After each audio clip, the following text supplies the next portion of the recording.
Alright guys, I wanted to show you my new Skadi build.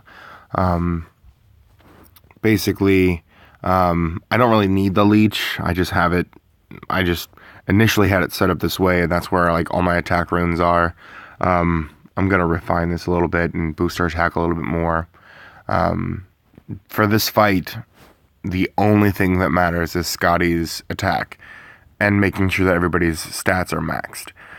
You definitely want destroy as well. It just makes the fight go faster, but as long as you play this right, you'll never lose. Just remember that Skadi, the reason why she does so much damage is because, first of all, if the enemy is frozen, they take 3 times the amount of damage. So like, for example, if you have a Zale as your leader and a Torsten as a reinforcement, the Zale it multiplies your defense by 3, and so does Torsten. Well, that doesn't multiply it by 3, and then whatever the result is, times it by 3 again with Torsten. It just basically multiplies your defense by 6. But it's exponential with Skadi because, for example, say I brought a Torsten in as a reinforcement, his defense would be times 3. And so then when he would attack, it would be, a decent amount of damage, but that damage would be times 3. So essentially, his defense is times 9. It's not exactly that way, but basically, it's an exponential amount of damage increase and not just linear. But in order to freeze an enemy with Skadi, it's very important. They can't have any status effects. So they can't be silenced, they can't be stunned, delayed, poisoned, burned, or corrupt, or anything like that. They can have buffs, they can have debuffs, but they can't have a status effect. The first few times I kind of missed that.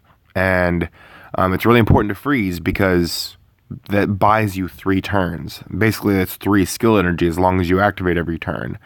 Not to mention it staves off his attack. And it cycles off his buffs and his debuffs.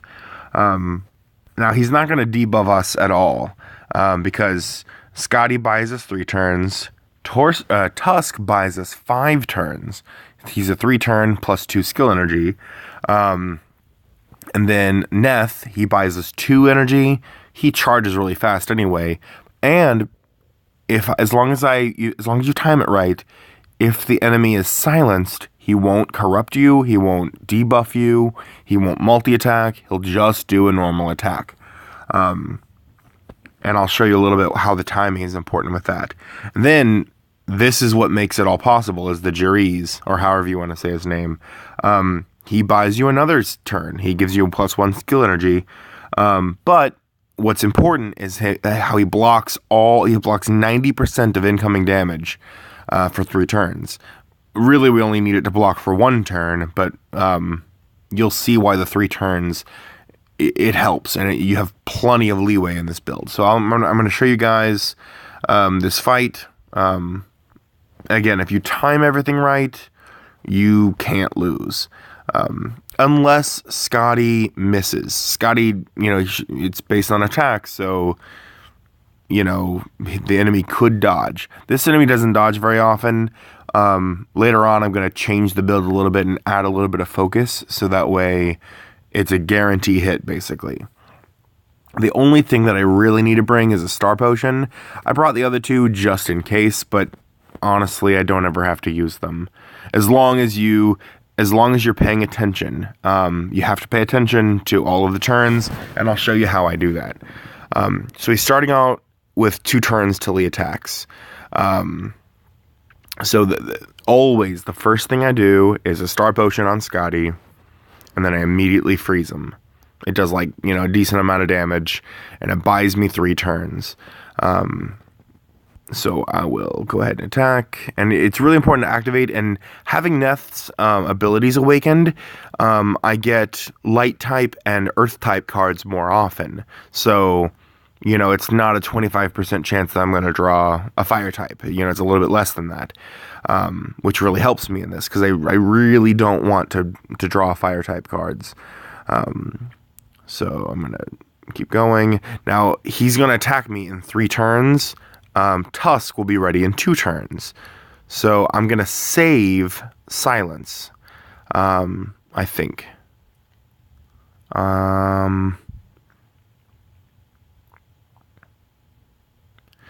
I'm going to use Silence next turn.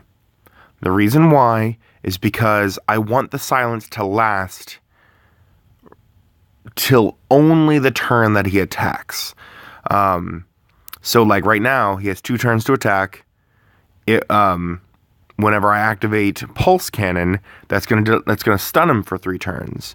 So basically, right now, in 5 turns, he's gonna hit me.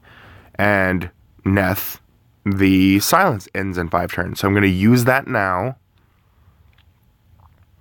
He's stunned for 5 turns now. That charges Tusk. And so now he's going to attack in 2 turns, plus he's stunned for 3. So he'll be able to attack me in 5. So I want to use the Guardian Totem, but I don't want to use that until the stun has gone down to 1, because I want, see, so it says 3 out of 3. I want it to say 1 out of 3. So 1 plus 2 over here. That way you'll see the timing. You'll see it here in a second. So I'll just, I'm really only attacking to see if the destroy lands. So now he's gonna hit me in 3 turns. Now I use the totem. It gives me another skill energy, and Skadi is going to be ready by the time Silence and the stun is gone. And now, I'm just going to let him hit me, and it's not even going to matter because it's going to do such a small amount of damage because of Barrier. And as you can see, I've already cycled through everything with plenty of time to spare. And so, my defense was lowered, so it still hurt, but it's not going to be nearly enough to do any real damage. So I do the cycle all over again. I freeze with Skadi, does the damage, and I'm going to do extra damage with Skadi when I hit because he's frozen.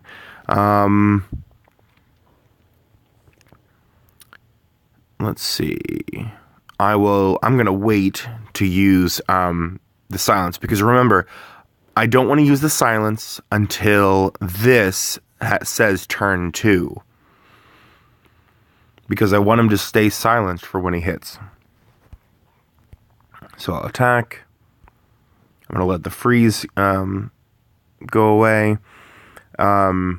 He still has 4 turns before he's going to attack me, so as long as I activate every turn, it all plays out nicely. So, okay, so now he's got 2 turns to hit me. If I activate Tusk, that'll stun him for 3 turns, which means he'll attack me in 5, which means I want to use Neth now. But I'm going to use Tusk first, so that way Neth charges Tusk. So now he's stunned for 3, he attacks in 2, but he's silenced for 5. So when he does hit me, it'll just be a normal hit. He can't corrupt me or anything like that. And as you can see, my totem's going to be ready, just in time.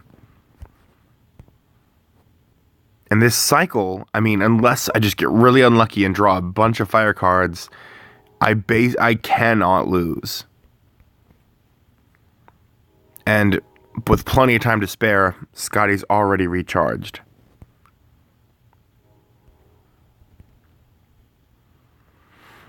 I would like to get a decent destroy here. I want to get him into his fire type, because I'll do even more damage with Skadi. And it doesn't look like it's going to roll my way. I'm just going to go ahead and attack.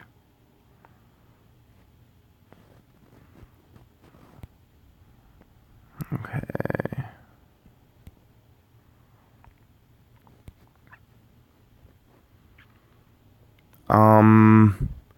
It doesn't really matter if I stun him now or stun him later, so I'll just go ahead and use Tusk. This just buys me more time and more insurance.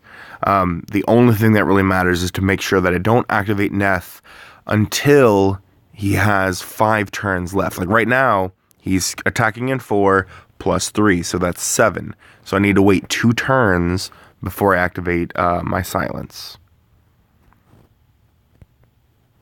So now I'll activate it. And again, I'm so far ahead. I've got so much time. Even if I did miss a turn or two, I would survive. It's no big deal. He's charged just in time, so I activate that now. 3 turns later is when he's going to hit me. And now, it's really tempting to use Skadi's frozen arrow immediately, but 2 things. First of all, I've already frozen him 1 time since the last time he attacked. So if I used it now, it wouldn't freeze him. Plus, he's silenced. So even if he hadn't attacked this cycle yet, even if I hadn't used my frozen arrow this cycle, it wouldn't actually freeze him because he's silenced. So that's why the timing is so important in this. And it can, I've missed it a couple of times, earlier on when I was doing this. So you've really got to count it out. And I know that sounds, not fun. No one wants to count that much, but it's really not hard. You just you activate. You really just need to worry about Jariz and activating him 3 turns before he attacks, and Neth 5 turns before he attacks. And then you just have to remember, don't activate Skadi unless he has no status effects. Those are really the only things you have to really remember. Now it's going to do significantly more damage because he's weak to ice. Okay, so we have 400,000 damage plus frozen. So I'm just going to run through the rest of the cycles. I don't want to stun him until the frozen is over.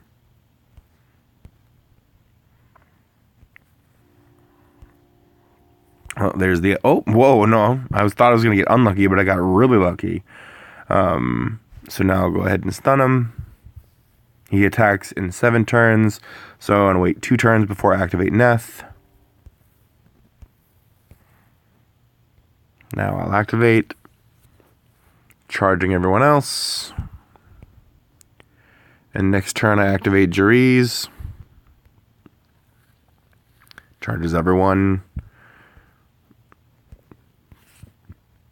He'll get 1 more little piddly attack in on me.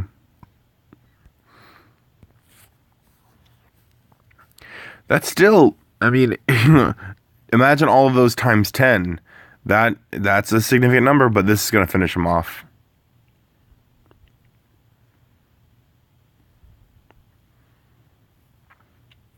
So yeah, that's my method. You really can't lose unless you just get super, super unlucky. You can even bring some other potions in there, like you could bring a Megastar potion instead of bringing a Corrupt potion. That would sort of buy you a little insurance just in case somehow Skadi missed or whatever. You can't use a skill twice in 1 turn, but if you miss once, as long as you've built up a little bit of a buffer, you can try next turn, and then you'll be able to freeze, and that way you won't die. So definitely the potions to bring in this fight are Star Potion, Mega Star Potion, and maybe a Purify Potion, just in case you mess up and you need to remove the debuffs or whatever. I hope this helps. I'm going to try to refine this a little more and figure out which Titans this works on, because it definitely doesn't work on any of them that are immune to freeze or immune to stun. But yeah, Jariz, the more I use them, the more I really like Jariz. I kind of want to evolve him, but really the only difference when he gets to 6 stars is he blocks 100% of the damage instead of just 90%. Which, that's good, but I don't really care about that last 10%. It's not a big deal. I would have rather had, +2 energy or use barrier for 4 turns instead of 3. I would have rather had that, but, it's whatever. I hope this video gets you guys excited about playing with your own Skadi. I'm looking forward to get a couple more of the altar summons. I just need a couple more pieces and I'm good to go. Hope you guys like this.